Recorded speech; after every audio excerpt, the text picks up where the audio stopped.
Hola a todas y a todos, bienvenidos a un nuevo capítulo de nuestro podcast académico Colaborar. Mi nombre es Rafael Escobar, soy el asesor pedagógico del programa de desarrollo docente y hoy estoy con dos grandes invitados que ya son prácticamente de la casa. Estamos con Marisol Velázquez y con Jan Órdenes, que son del Instituto de Literatura y Ciencias del Lenguaje. ¿Cómo están? Bienvenidas a este programa. Muchas gracias, Rafael. Sí, Bien, yo agradecido de tener este espacio para poder compartir un poco lo que realizamos durante el año 2024. Oye, lo primero es que me gustaría que se puedan presentar para que así quienes nos están escuchando y la comunidad de UCB los pueda conocer, puedan saber un poquito sobre ustedes, cuál es su área de formación, cuánto tiempo llevan trabajando acá en la universidad, qué cursos dictan, cómo se conocieron también. Nos gustaría profundizar un poco. Ok. Este año, 2025, hace 40 años que yo entré a Pedagogía en Castellano a primer año. O sea, hace 40 años yo entré al edificio Gimper a primer año. Estudié Pedagogía en Castellano, estudié Magíster en Lingüística Aplicada y fui ayudante de Marian Peronar, que fue una profe insigne en la universidad durante muchos años. Nunca me fui de la universidad, a pesar de que me voy de la universidad. O sea, trabajo en SLEP, el Servicio Local de Educación Pública, y trabajo en asesoría haciendo otras cosas, pero soy parte de la universidad desde siempre. Jan fue mi alumno la primera vez que yo hice clase en Pedagogía en Castellano, la primera vez. Increíblemente inteligente, políticamente incorrecto, con muchas capacidades, con muchas ideas, con muchas ganas de hacer cosas. Estudió también lingüística y nos hemos ido especializando en el tema de escritura académica y disciplinar, en lectura, y en este momento ambos trabajamos en el equipo de estrategias discursivas para acceder al conocimiento disciplinario, que son las asignaturas que son obligatorias de todas las mallas de pedagogía de nuestra universidad. ¿Ya? ¿Algo que quieras preguntar? Bueno, yo entré en el 98 y trabajé con Marisol desde el año 2000. En el año 2000 hubo un proyecto de argumentación y me preguntó si quería, obviamente, que si quería trabajar con ella, principalmente porque en sus clases me encantado la forma en que se presentaba y me daba mucho sentido. Yo siempre he sido un poquito crítico, entonces había cosas en la carrera que no siempre me calzaban, pero que me planteaban desde esta área me parecía muy significativo. Entonces, desde allí para mí se generó un cambio muy potente, porque yo entré a Castellano, como se llamaba la carrera en ese tiempo, Castellano en Comunicación, entré porque me gustaba la literatura. Y cuando conocí a la lingüística, mi mundo cambió y bueno, mi vida ha pasado después vinculada más a la lingüística que a la literatura. Entonces trabajamos ese año en un proyecto, después trabajamos en un FONDEF, o no, en un FONDEF, Sí, un FONDEF. en un FONDEF. Sí, un FONDEF. Y fui ayudante de Marisol también hasta el año 2002, y en ese momento Marian Bernal, que también para mí es una maestra, una de las personas que me siento muy orgulloso de que dirigí mi tesis de magíster. Es ella la que me dice: ¿usted qué va a hacer después de que termine su carrera? Venga al magíster. Y yo había terminado más o menos en julio, y la siguiente semana era la entrevista, fue la entrevista y en 2 semanas estaba en el magíster. O sea, Súper rápido el proceso. súper rápido el proceso. Y disfruté mucho el magíster. De hecho, yo siempre he dicho, el magíster para mí significó una forma de ver las cosas y que la he podido aplicar, porque yo, a diferencia de Marisol, yo me fui de la universidad y yo me fui a trabajar a colegio. Trabajé en diferentes lugares, pero me quedé después ya en uno en específico y tuve en ese colegio 15 años. Y todo lo que pude aprender lo pude desarrollar porque me dieron libertad de hacer lo que quiera, y yo me tomé toda la confianza y un poco más, y lo que hice fue revolucionar el lenguaje dentro del colegio. Así que eso me valió después ser jefe de TP, estar mucho tiempo ahí. Y hacia el año 2020 creo, Claro. no, 2019, estábamos ya trabajando con Marisol, que me había invitado a ser parte de un programa que tiene la universidad, que es el propedéutico. Entonces hice clases en el propedéutico y ese año también termino mi trabajo en el colegio y Marisol me dice, vete a la universidad. Y volviste nuevamente. Y volví y ha sido bueno, siempre una felicidad trabajar con Marisol porque tenemos mucha afinidad intelectual, somos en ese aspecto, además de ser amigos, podemos trabajar muy bien. Nos complementamos porque tenemos visiones diferentes, tenemos áreas de expertise, pero tenemos un sustrato común en la lingüística que nos permite movernos, pero nos permite también observar las cosas de diferentes ópticas. Entonces eso nos ha servido mucho, trabajamos en muchos proyectos, cosas de lo más disímiles que tú puedas creer. Y bueno, tenemos ese ánimo de aprender y que, por ejemplo, si nos piden algo y no lo sabemos, bueno, vamos leyendo, vamos revisando lo que hacen otros y lo sacamos adelante. Que es un poco lo que han hecho ahora para el desarrollo de este proyecto, porque han trabajado de manera colaborativa también con el Instituto de Historia. Claro. Si nos pueden contar un poco cómo llegaron a trabajar con historia. Ay, es una larga historia. Lo que pasa es que historia, o sea, los cursos de estrategias discursivas son para cada una de las pedagogías de la universidad. Yo hace 5 o 6 años que soy la profesora que presta servicios desde el ISL a la comunidad de historia. El director de historia, el profe Iglesias, habla con mi directora anterior y le dice, oye, yo creo que el curso que hace Marisol en primer año tiene que ser un poquito más enfocado hacia historia y no tanto en lengua, porque nuestros alumnos leen de manera distinta. Necesitan trabajar con fuentes primarias, necesitan hacer otro tipo de cosas. Entonces dijo, ¿ustedes se atreverían a la codocencia? Entonces, que vaya una profesora de historia a clase con Marisol y le pueda explicar qué se necesita de estos cursos. Y ahí, porque el equipo de investigación no somos nosotros dos solamente, somos los que estamos aquí, pero está Paula Soto, que es la jefa de docencia de historia, y tenemos 2 ayudantes maravillosos, que son Brian López y José Campaña, que son de historia. Entonces somos 3 de historia, 2 de lengua, y empezamos a trabajar ya con particularidades disciplinares con historia. Y empezamos a trabajar qué textos leen, qué textos escriben, y tuve que leer las cosas más increíbles de la fuente primaria de historia que nunca había leído. Tirteo, sí, los poemas de Tirteo, por ejemplo. Entonces empecé a conectarme con los profesores de la especialidad, con el profesor de historia antigua, con el profesor de historia medieval, con el profesor de arte, para entender un poco qué es lo que es la comunidad y qué necesitan esas chicas y esos chicos respecto a la lectura y la escritura. Entonces, pasando el tiempo, hicimos un proyecto de cómo mejoramos los materiales, cómo los materiales los hacemos enfocados en historia. Y el año pasado, conversando, descubrimos que la retroalimentación era un tema importantísimo.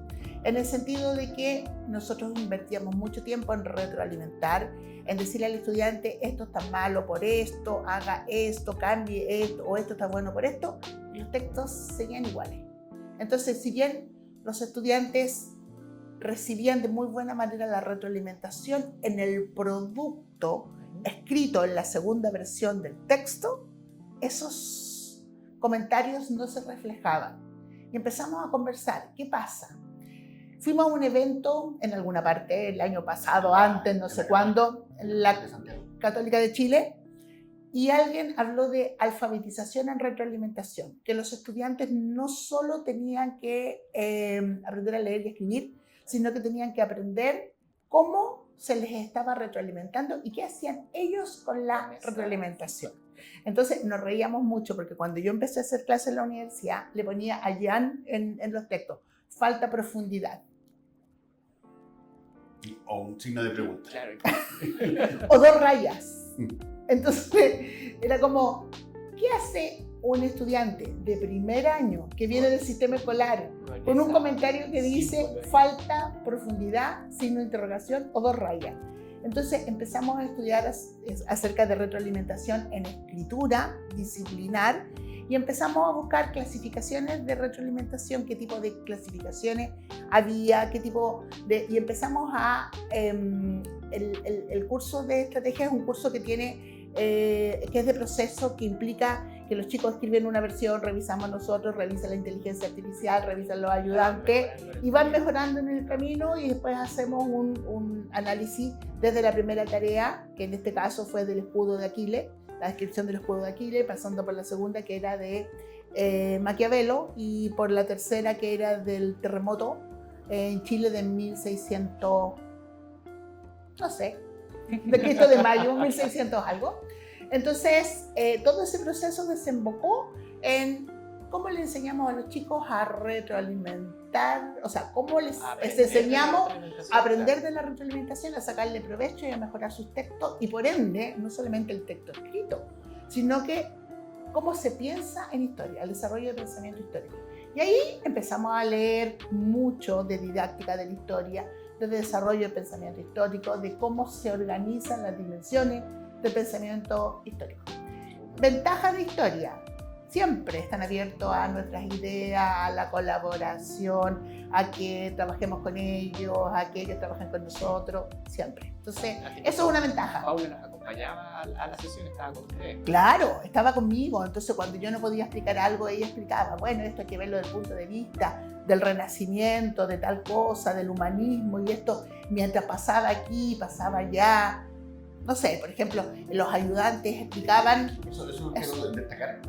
Tuvimos la suerte que en ese momento Paula recomendó a Marisol, a una ayudante, que es Milena Vidal, que es parte también de este proyecto y además ha trabajado con nosotros en lo que hemos podido publicar. Entonces tenemos hasta el momento que emergen de este proyecto y uno anterior también vinculado a historia, emergen un par de artículos y un libro completo del concurso de publicaciones de nuestra propia universidad.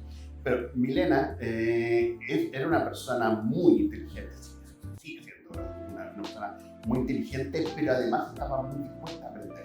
Entonces, para nosotros ella fue fundamental porque ella daba también, continuaba lo que Paula podía presentar en clase, y ella lo seguía en la retroalimentación, nos explicaba cosas, y a su vez iba aprendiendo elementos de la lengua para que también poder colaborar con sus compañeros en ese ámbito. Entonces fue un proceso muy enriquecedor, y eso también generó lo que yo digo, esos efectos colaterales positivos, cuando el círculo se vuelve virtuoso, porque ya los próximos ayudantes también los fuimos entrenando, los fuimos ayudando a que pudieran manejarse en ambos mundos. Claro. Y ahí empezamos, por ejemplo, a trabajar con ellos a cómo retroalimentar, o sea, como vimos que había que fortalecer la retroalimentación, a ellos también lo fortalecimos en torno a la retroalimentación. Entonces ya era todo un equipo completo pensando en cómo entregar la información significativa al estudiante para que pudiera mejorar en su proceso, y que eso significa, como dijo Marisol, no solamente me va bien en la nota, sino que también soy parte de la comunidad discursiva. Nosotros estamos ocupando ahora el concepto de enculturarse. Son capaces de enculturarse, de ser parte de la cultura, y eso va a facilitar no solamente ese ramo, sino que va a facilitar la inserción en todos los otros ramos de la comunidad. Súper. Oye, ya nos contaron un poco entonces quiénes son, cuál es el propósito del proyecto y cómo fue trabajar con historia. Así que, ¿les parece que pasemos a la segunda sección, que está enfocada en las dinámicas, y así ustedes puedan contarnos desde otra perspectiva, otra visión del trabajo que desarrollaron? Ok.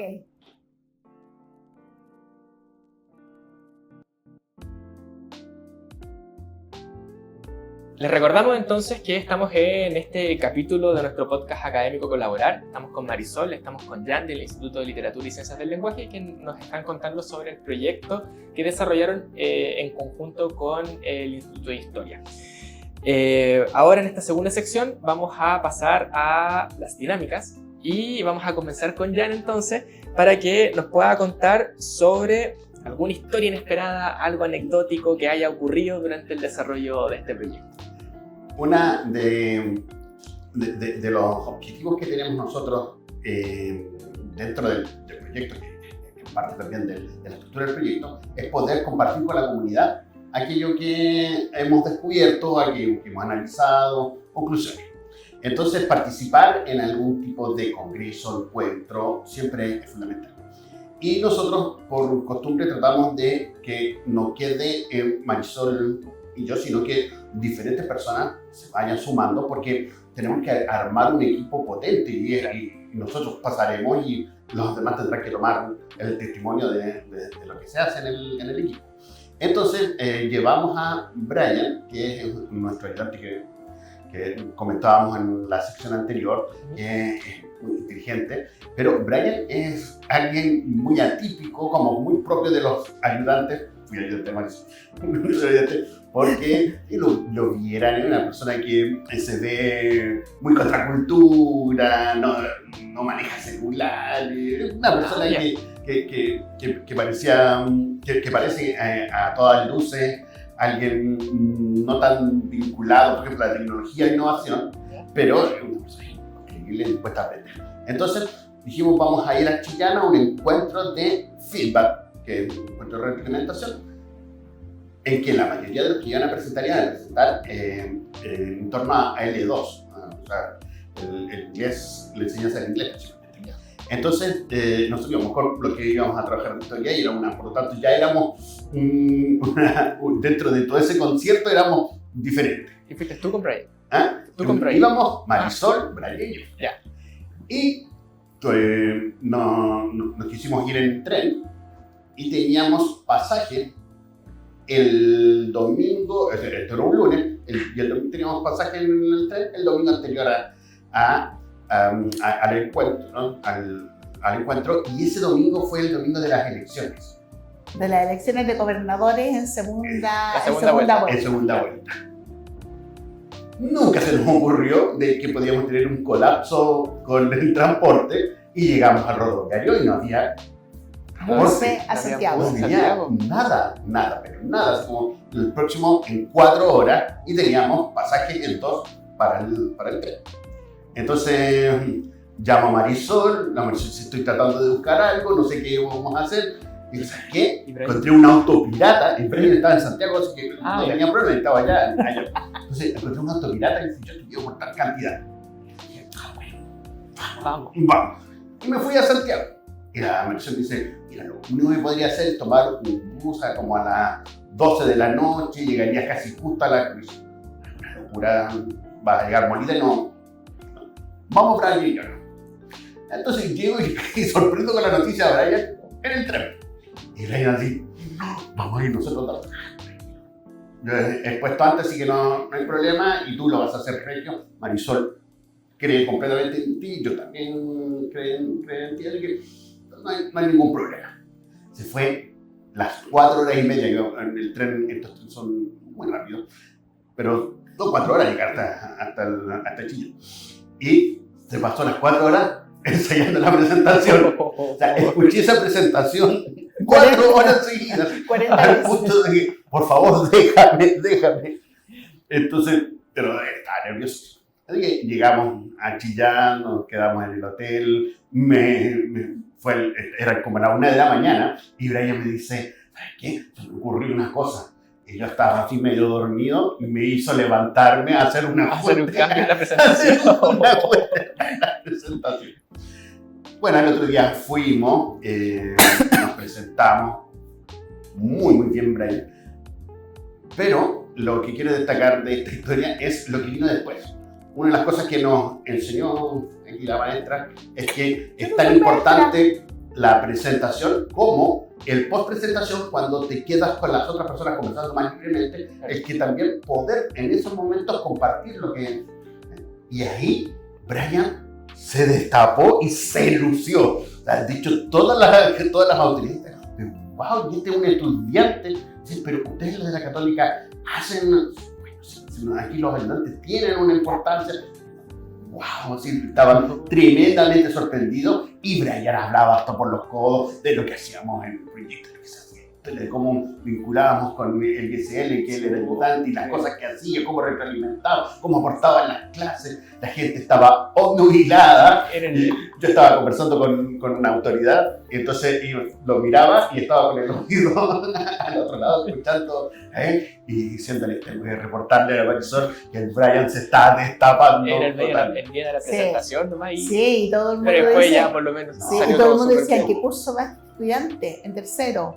Ah, pero es de posgrado, ¿no? Es de pregrado, tiene 20 años, 21 años. Entonces, no, Una fue una experiencia experiencia muy buena para él, maravillosa. muy buena para nosotros. No, y una historia, una buena anécdota, porque desde el comienzo hasta el final pasaron varias cosas para hacer la presentación. No, quiero destacar que lo seguro que se sentía es porque Brian es parte del proyecto, Claro. y es parte que, mira, vamos a presentar esto, revisa, comenta, ajusta, Claro. tú presentas. Entonces, Sí. eso creo que es fundamental, el hecho de que nuestro ayudante y la gente de pregrado está ahí dispuesta a ser parte de estos proyectos. Aprender. Y los profesores no podemos hacer todo, porque si no, es imposible. Entonces, aprovechar esa fuerza que hay en el pregrado. Sí, es algo que han destacado casi todos los demás profesores que han participado en estos capítulos, que han valorado pero notablemente el apoyo y cómo sus estudiantes han colaborado bastante en el desarrollo de los proyectos, no solo como ayudantes puntuales, porque antes era siempre que la transcripción, que este análisis, que la presentación, ahora no, como parte del equipo que toma decisiones, Sí. que ejecuta acciones, Sí. que en este caso Sí. suple a Marisol Sí. por algún problema. Entonces eso yo creo que ya es una situación que logramos consolidar en esta versión de proyecto y esperamos que se mantenga así por el resto de las versiones de talleres y de proyectos. Oye, en honor al tiempo y pasando ya a la última dinámica, nos gustaría hacer entonces este minuto de cambio, este minuto de buenas intenciones, donde aquí Marisol, la idea es que se pueda comunicar hacia la comunidad PUCB y nos pueda decir, Marisol, en 60 segundos, así que hay que ser bien sintética, por qué su proyecto es importante para la universidad. Tenemos que hagamos el enfoque. Yo te voy a hacer ahí unas señas cuando estemos en los 60 segundos. Ya, Marisol, vamos. La lectura y la escritura son herramientas de aprendizaje. Son herramientas que le permiten a los estudiantes modificar sus construcciones cognitivas. Leer y escribir en historia no es lo mismo que leer y escribir en ciencias, en filosofía, en literatura, en lingüística. Pero un profesor de lengua no puede enseñar los contenidos disciplinares de historia relacionados con lectura y escritura. Entonces, ¿qué necesitamos como universidad? Codocencia, colaboración. ¿Qué necesitamos urgentemente? Espacios de trabajo conjunto, disposición, apertura. ¿Qué necesitamos en la PUCB? Espacios, tiempos, colaboración, intercambio. Solo eso. Nosotros podemos hacer mucho por nuestros alumnos, pero necesitamos al colega y en ese sentido historia la lleva con la innovación. Historia, como dicen mis alumnos, es bacanosa, así que le damos con historia. Súper, estamos entonces. Muchas gracias, Marisol. No, pero salió bien. ¿Sí? Ustedes saben que que el nuevo director de SLEP Viña es de historia. ¿No? Ya, es que en todos lados el director es de historia. Es como, yo estudié aquí. Nos estamos apoderando de todos los sectores. No sé en qué momento pasó esto de que la gente de historia está tomando el control del país. Sí, no, está Somos bien. la mejor pedagogía. No. Primero está el lenguaje. O sea, Ya, ¿estamos chiquillos entonces, ¿cierto? ¿Sí? Ya. Porque ya nos están quedando casi 5 minutos para hacer el cierre. Vamos a resumirlo solo en una gran pregunta que ahí puedan turnarse. Uno que mencione cuál fue el principal aporte del proyecto, con qué se quedan, y otro que mencione algún desafío. Y ahí con eso cerramos, hacemos la invitación después a los colegas y se acabó. Lo de más parte de la representación. ya. Eso lo hago yo y el tema de lo dialógico, la retroalimentación como elemento dialógico y como zona de desarrollo próximo. Sí. Ya, ok. Ya, entonces Ya. vamos. Recordamos entonces, ya que estamos en la última parte de nuestro podcast académico Colaborar, estamos con Marisol, con Jan, y vamos a entrar entonces a la sección de cierre y de evaluación del proyecto. Entonces, si nos pueden contar ahí cuál es el principal aporte de este proyecto, con qué se quedan ustedes, qué es lo más valioso, y también en paralelo se nos pueden ir contando qué desafíos tienen de cara a una nueva implementación de estas actividades en conjunto con Historia. Invitamos a los estudiantes a un grupo focal. Nos sentamos con ellos y con los ayudantes a conversar qué había sido el proyecto, qué habían hecho, y descubrimos en la práctica un concepto que habíamos leído que tenía que ver con el diálogo, con que la retroalimentación es un diálogo entre quien está aprendiendo y quien está enseñando.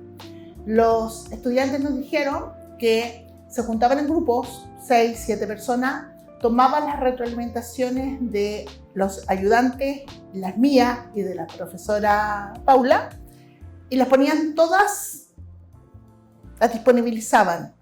Entonces, en ciertas ocasiones, mi retroalimentación era muy similar a la de la otra pareja que había escrito, pero no se notaba en el texto tan claramente porque yo había puesto tal o cual cosa.